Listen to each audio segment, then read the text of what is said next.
ntibabuza abandi bakiyumvira kw'ivyo bakoze byose ari byiza.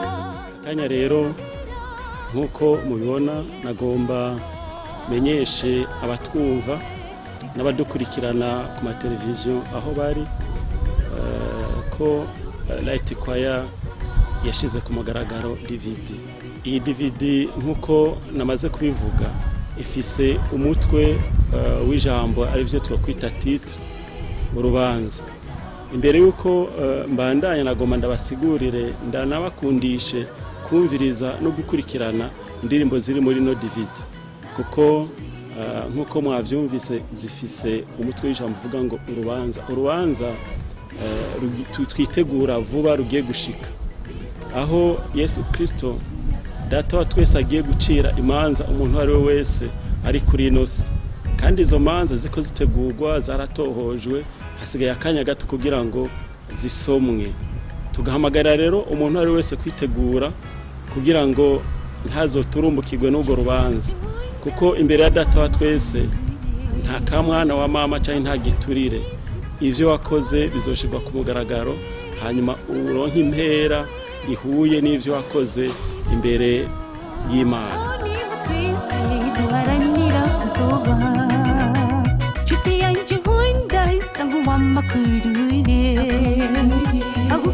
Kugezagira umuntu wari wese agiye gukurikirana izi ndirimbo zikora Light Choir, murakoze Imana ibahezagira. Dusenge. Data mushobora vyose, wowe waremye ijuru n'isi n'ibiyaga n'amasoko y'amazi n'ibikuru byo byose, izina rya Mwami nihabwe icubahiro. Twebwe abana bawe twongeye guca bugufi imbere y'inyonga zawe, dukenguruka cyane ukuntu wakoze ibikorwa bidasanzwe kuri ikora Light Choir, ukabaha umwanya, ukabaha ubwenge, ukabaha ivyiyumviro byo gutororokanya amajambo nkaya ajanye n'urubanza. Si ku nyungu zabo, ni ku nyungu data mwiza w'umuntu wari wese azokumva iyi DVD ari mu cumbi we, ari muri salo iwe.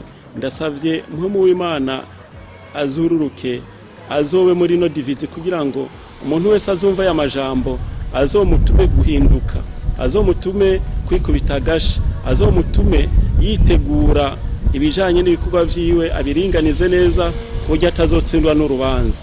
Ndaguhamagaye Mwami abumviriza n'abaraba iyi DVD ntibaryoherwe n'amashusho, ahubwo amajambo abubake, amajambo abakore ku mutima, hanyuma bafashe gufata ingingo yo kukwizera. Nivyo dusabye twizeye mu izina rya Yesu Kristo.